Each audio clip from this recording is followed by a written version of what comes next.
Hi everyone, we're getting ready to plant some broccoli and some collards in the lower, well actually this is the mid-level garden now because we have a lower one too. Garden B, bed 3. So this is garden B and bed 3. Wow. So we have 3 different levels. A is upper, this is the mid-level, and then we just started the lower one, which we're going to do like a corn plot this year. Laurel's in here going to put the broccoli in. Look how far this goes. I still haven't hit clay. That's pretty good considering. But we also did put this extra board up here last year so we could get it deeper. The soil looks great in there. I'm starting to hit native soil. So what, 10 inches down? Something like that. About half of my forearm on my fingertips. Wow, almost a foot. So we're doing broccoli over here. Yes. We've got 6 broccoli lieutenant. That's the name of the type of broccoli. Okay. We bought these at Home Depot for, I think it was like $3 and some change. And they're all healthy, nice hard stalks. And we bought some plants just so we would be ahead this year. Last year we didn't get stuff in the ground right away. So we're way ahead of schedule this year, which is great.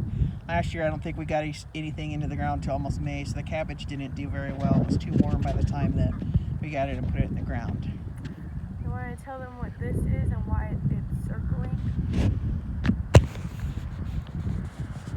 So that's root bound. It should have been planted out a long time ago. It does have white healthy roots. So she's going to break it up a little bit before she puts it into the ground.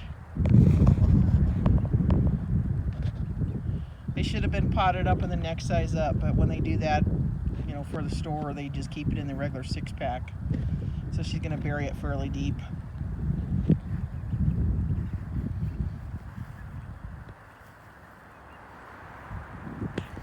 So we're going to do 6 broccoli on this side where she's at, and then over there we're going to do the collards, and then I have a bag full of seeds that I am going to plant around them. We're kind of doing a mixture of square foot and just regular planting. So we'll see how things go. We're going to do parsnips and carrots and turnips and radishes all in this bed. But some things grow better with others. One thing that you have to pay attention to when you're gardening like this inside of an animal run, we have ducks and they have long necks. So when we're planting all of this stuff, there's going to be 12 plants in this area, and like she said, we're going to be going off of like square foot. But we have to take into account that the ducks reach in and eat the stuff that we're planting. So we have to go at least a minimum of 10 to 12 inches in from where the wood is, because they can stick their head through the fence. The chickens can't go in as far, but they can still try to reach in. Last year we planted a little too close, and the ducks were able to eat some of the stuff we thought that they couldn't reach, but they did anyway. And it's quite windy again today. They're calling for rain this afternoon. It wasn't supposed to be this windy this morning, but haha, this is Arizona. Wait about 5 minutes and the weather will change.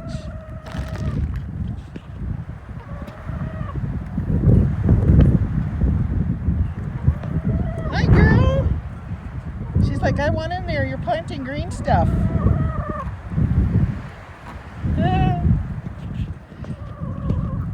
So yesterday we were in here in the run and started to dig up some of the ground. Not only do we clean out the chicken coop once a year, but we also like dig up the ground, because if you don't, it gets so slick from the duck poop that you can fall down. Not to mention it's really healthy and works great in the garden. So I did put a little bit in this one and in this one. You can kind of see it there, but it comes up in sheets. So it's not hard to dig up, just takes a while to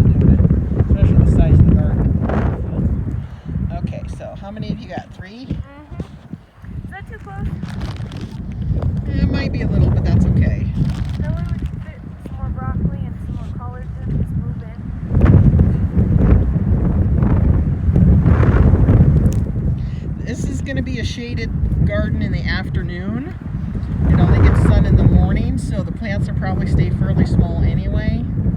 The roots are so overgrown that it connected the two. Wow, even in separate pots? Now these roots aren't looking healthy, they're looking gray. They're not white. So they got too dried out. Pull one of the ones out for... No, Chicky, you can't go in there. Pull one of the collars out so he can... Guess what? You gotta... Get out! You thief! Last year they really got to... What did I have here? Spinach. One of my corner spinach was just attacked every day.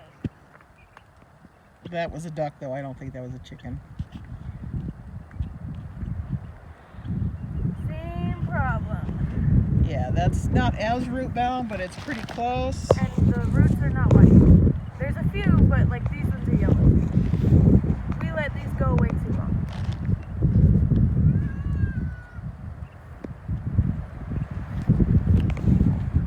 And always save your tag. Yeah, so you know what's what. We even save them after the end of the year, so that way we know what kind we had last year. I know I have like a few, but the baby got to them, so I lost a lot. Well, that way you can write on the tag like I do, whether it was a success or a fail. I don't write failure or whatever, but I make a note in my garden journal what it was and whether it grew good or not, because some things grow great here, some things don't. We've been seriously gardening here since 2013, I believe. Hi, baby. Mommy, are we planting? But we've been here 18 years and I've been trying to grow stuff off and on Yeah. for that entire time. Are you gonna help? Yeah? Careful. Just don't step on the plants. Go play in the dirt over there. Go get the dirt ready. It's important to teach the next generation how to feed themselves, especially in uncertain times like we are now with the coronavirus. This could be one of the only ways for us to have fresh vegetables in the coming months. Hopefully it doesn't take that long. Obviously these are baby plants, so if we wait and use this as a harvest, like a serious harvest, that's been a very long time with this COVID-19 stuff. So you need to be able to teach your children, watch out, go that way. Don't walk on the flowers. It's okay. We're growing meat animals and we're growing vegetables. This is what I want to teach my son, just like my dad and mom taught me how to take care of myself. I know for a fact that if we can get this garden going and I can keep these animals alive, Mom and I will be able to feed the family through these uncertain times. Well, hopefully the coronavirus will go through pretty soon and we won't have to worry about it. But I do have to say, since I've been furloughed, which is a fancy word for being laid off, I've been using my time wisely and doing some canning and lots of gardening, you know, garden prep. There's dehydrating vegetables. It's beneficial to use my time while I'm here, because I'll have to go back to work eventually, but hopefully by then we'll have everything in the ground that needs to go in the ground and have everything starting to grow. I'll be able to start benefiting from all the vegetables. This soil has improved tenfold since last year.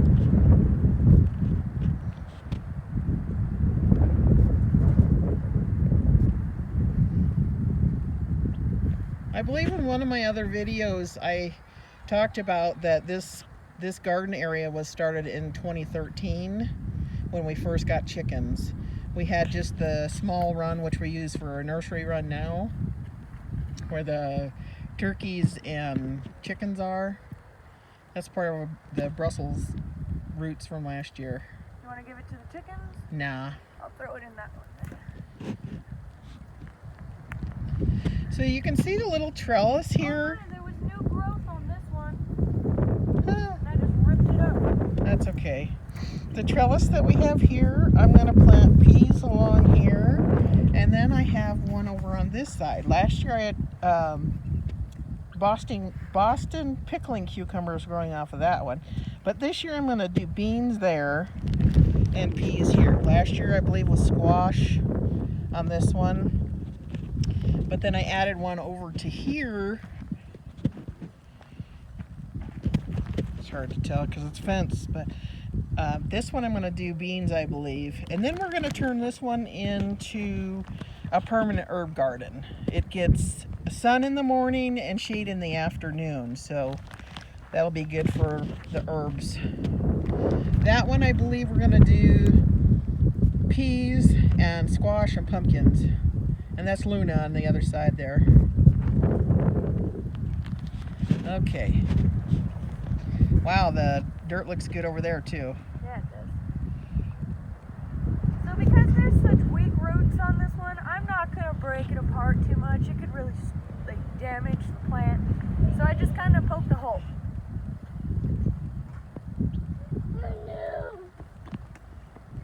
Since these are so leggy, you want to make sure that you're digging them deep and supporting it with the... Don't step on the dirt. flowers.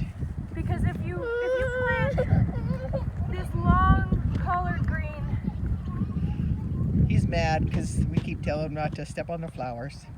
he thinks vegetables, trees, anything is a flower now. So at least he's interested.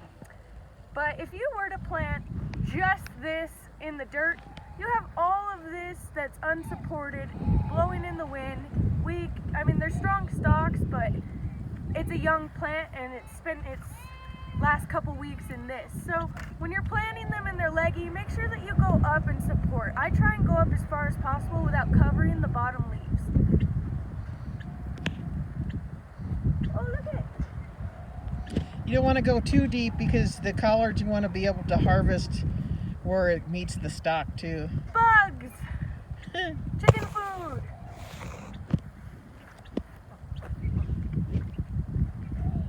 Last year I found a bunch of slugs in the upper one, and they absolutely love those.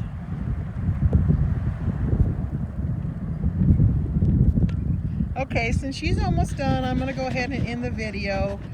If you have any questions, please leave a comment below. Thanks for visiting. It's April 7th. 8th. April 8th. Have a great day. Bye! Bye.